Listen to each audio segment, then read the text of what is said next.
So my name's Kamyar and Jarahzadeh. I'm a third year currently. When Occupy Cal was happening, I was second year, it's first semester.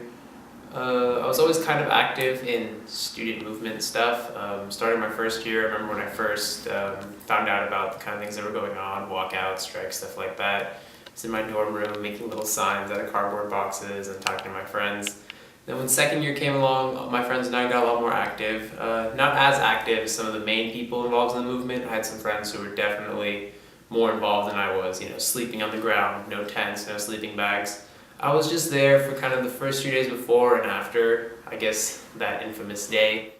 My friends and I were out there, our backpacks on in between classes, and that was when they were first putting up the tents. And we had just kind of stuck around listening to speakers and stuff like that, and we decided to, be involved in that initial, I guess it's like a kind of human chain around the tents while they're putting them up.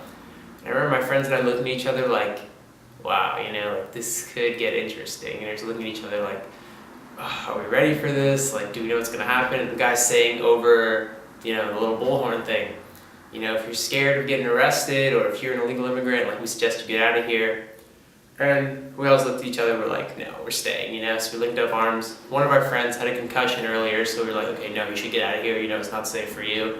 We were like, okay, we'll see what happens. I've been to a couple things like this before and maybe gotten pushed around a little bit, some pepper spray from the air might have hit my face, but nothing too big. So I was like, okay, it won't be too bad, if anything they'll tell us to leave or something will happen. It was the middle of the day, I can't remember what time it was, but it was really middle of the day. I didn't think anything crazy was gonna happen. So we linked arms, and we're waiting around the tents while they're putting them up and stuff, and I think everything had been finished. We're kind of happy, celebrating, and the cops show up.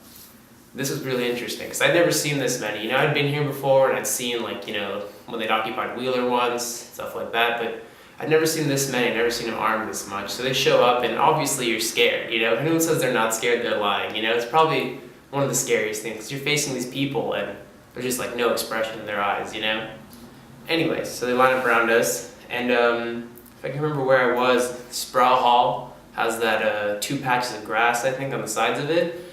I was on the north side. There were, I remember watching a video from someone above me.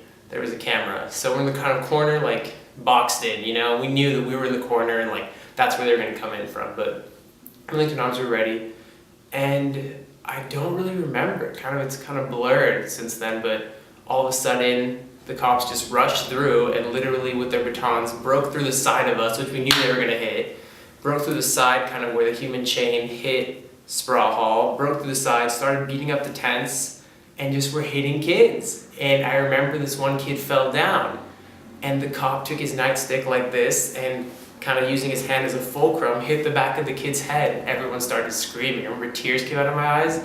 I literally just started screaming. I felt like an animal, And I kind of just realized in that moment, all the things we believe in, they only exist until they stop existing, Everything I thought about, being part of a university, being a citizen in a country, just kind of took one hit for me to realize, no, it's only real until it stops being real. That doesn't mean anything, These people were screaming, crying. I remember all my friends were just, shell-shocked, I got hit, I fell down at one point. It's a funny video of it I remember watching. I fall on the tents, I get hit with a baton, stuff like that. Nothing too bad, but I just remember seeing that kid, and everyone's screaming, telling the cops, we're being nonviolent, why are you hitting us, It was really crazy. I just remember that day, I think the cops had broken everything, and we knew it was over, we just left, but I was kind of just didn't feel normal the rest of the day, I kind of realized,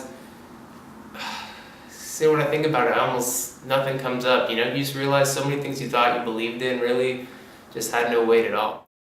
So a couple days after Occupy Cal had happened and all that stuff with the police, remember I told my dad, I ended up visiting my dad, my uncle, all them. They've been active revolutionaries since not revolutionaries, but they've been active politically in other countries for maybe 30 years, varying leftists, and some people not even on the left, just for various political causes, and they've all done worse, My dad was a bit of a younger kid, the police broke his nose with the flashlight, and I remember saying, they were saying to me, actually, they said, it's your turn, we did all that stuff, now it's your turn to do it too.